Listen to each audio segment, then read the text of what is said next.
दोस्तों यहाँ पर हमारे पास क्लास 10th मैथ का जो चैप्टर है पहला वास्तविक संख्या है। ठीक है, तो पहला चैप्टर से कुछ मोस्ट इम्पोर्टेंट हमने ऑब्जेक्टिव क्वेश्चन यहाँ पर लिए हुए हैं। ठीक है, तो देखिए टोटल इस वीडियो में हम लोग 15 ऑब्जेक्टिव क्वेश्चन जानेंगे चैप्टर 1 से। ठीक है, और इसमें से कुछ प्रश्न ऐसे हैं जो कि आपके पिछले बार आए हुए थे। ठीक है, और कुछ प्रश्न ऐसे हैं जो कि इस बार आ चुके हैं। ठीक है, रिपीटेड जो क्वेश्चन है वो भी हमने इस वीडियो में हम लोग जानने वाले हैं। ठीक है, तो चलिए इसको हल करते हैं। जैसे यहाँ पर कह रहा है क्वेश्चन नंबर 1 कि 5, 15, 20 के लौसक और मौसक का अनुपात होगा। ठीक है, अब देखिए ये वाला क्वेश्चन में बहुत सारे स्टूडेंट कंफ्यूज है भाई ये चीज़ क्या है। तो देखिए 1 नंबर क्वेश्चन में कह रहा है कि 5, 15 और 20 का लौसक। ठीक है, तो 5 का गुणनखंड कितना हो जाएगा, तो 5 गुणे 1 इतना ही इसका गुणनखंड हो सकता है। उसके बाद से 15 का क्या हो जाएगा, तो 5 गुणे 3 ये हो सकता है। ठीक है, और गुणे में 1 कर सकते हैं, कोनो दिक्कत नहीं है।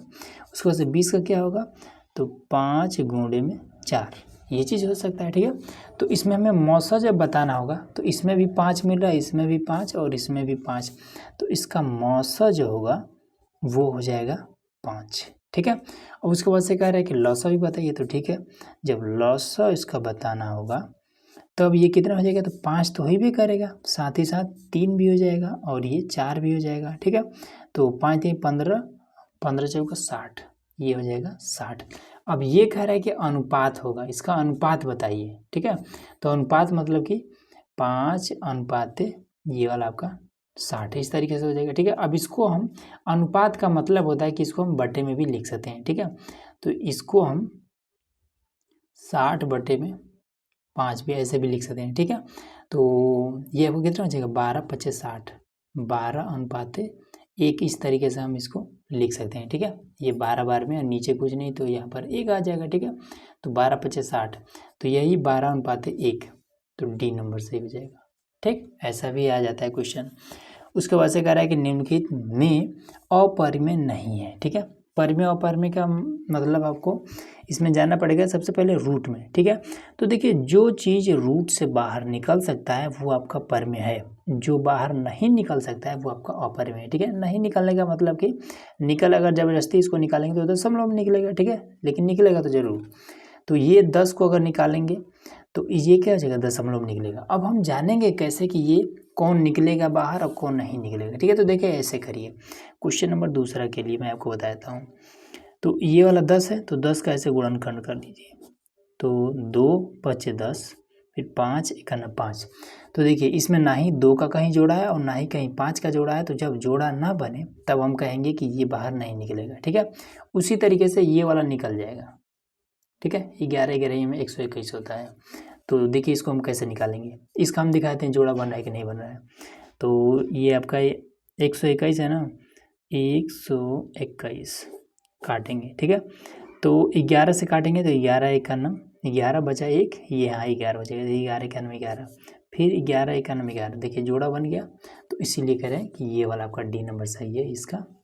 ठीक, उसके बाद से आपका आ जाता है यहाँ पर कह रहा है कि दो संख्याओं ए और 18 का लौसा 36 है तथा मौसा 2 है, तो ए का मान होगा। ठीक, अब देखिए तीसरा नंबर में कैसे करेंगे, क्वेश्चन नंबर तीसरा।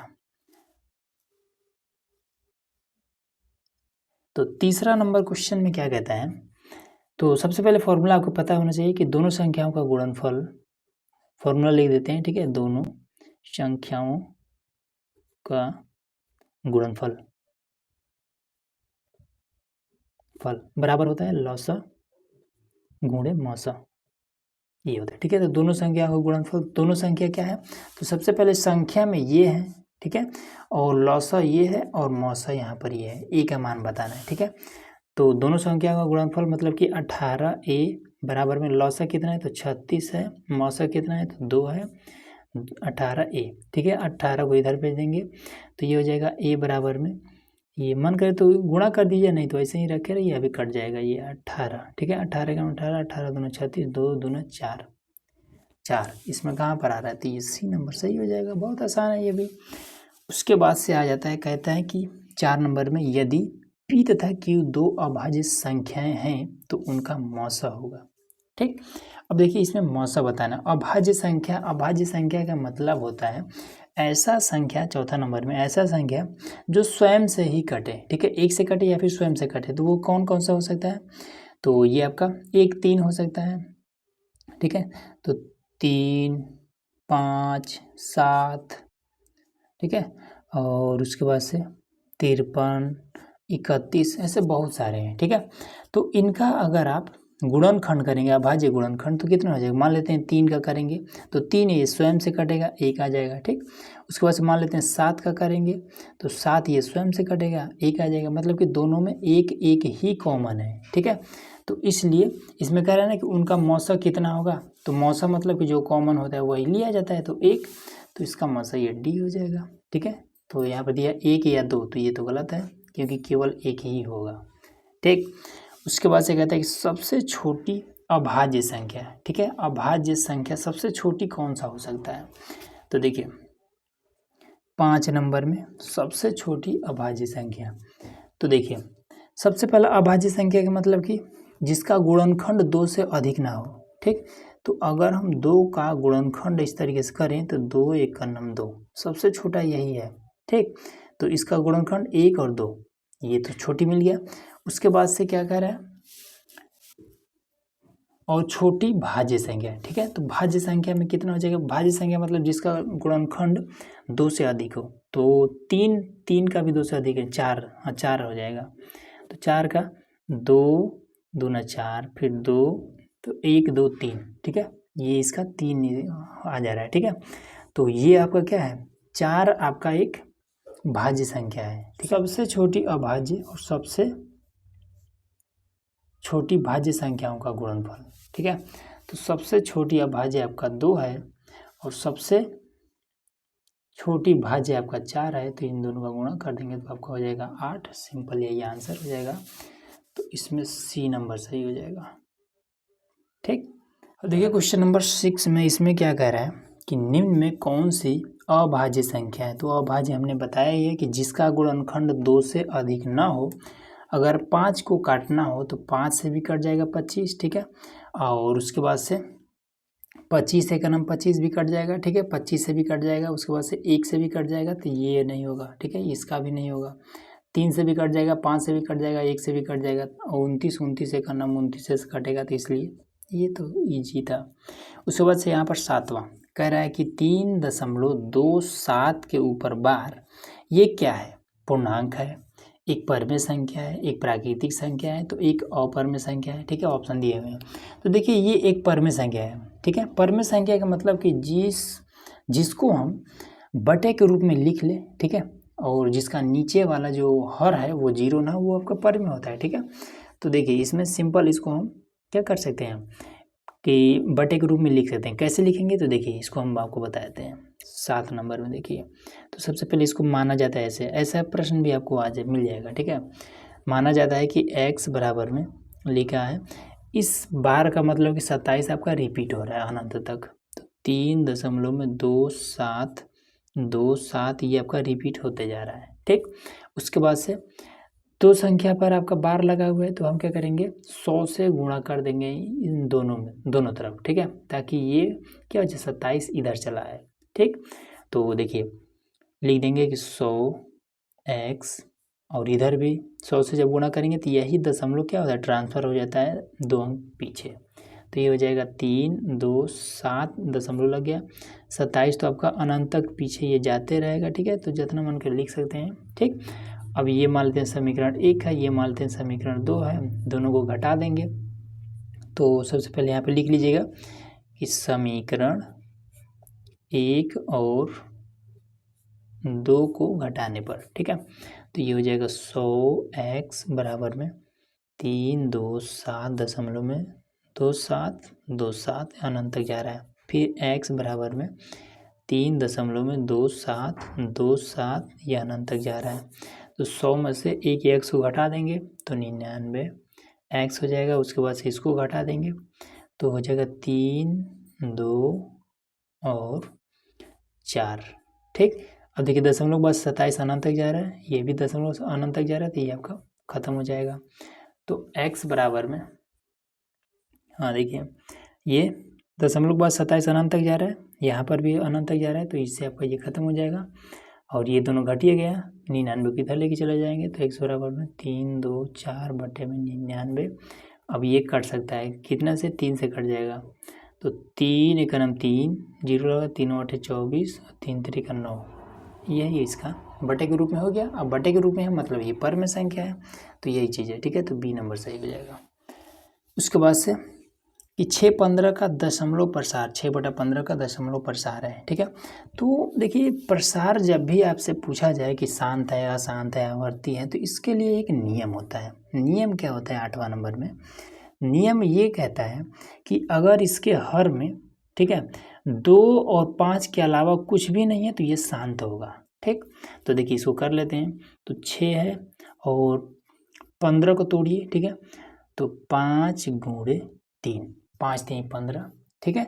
अब हमने आपको क्या बताया था कि 5 और 2 के अलावा और कोई भी संख्या है तो वो आपका अशांत हो जाएगा, ठीक है। तो यहाँ पर तो 3 है तो ये आपका अशांत होगा, लेकिन नहीं, 3 से ये कट भी तो सकता है 2 बार में, तो ये हो जाएगा 2/5। अब इसके हर में क्या है, केवल 5 है, तो ये आपका शांत है, ए नंबर सही हो जाएगा।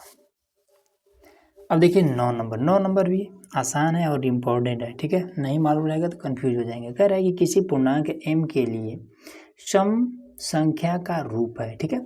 मतलब कि पूर्णांक का मतलब होता है कि कोनो भी संख्या, ठीक है, 1 2 3 4 कुछ ले सकते हैं पूर्णांक की जगह पे, ठीक है। तो पूर्णांक यहाँ पर m है तो m की जगह पे हम कुछ ले सकते हैं, ठीक है।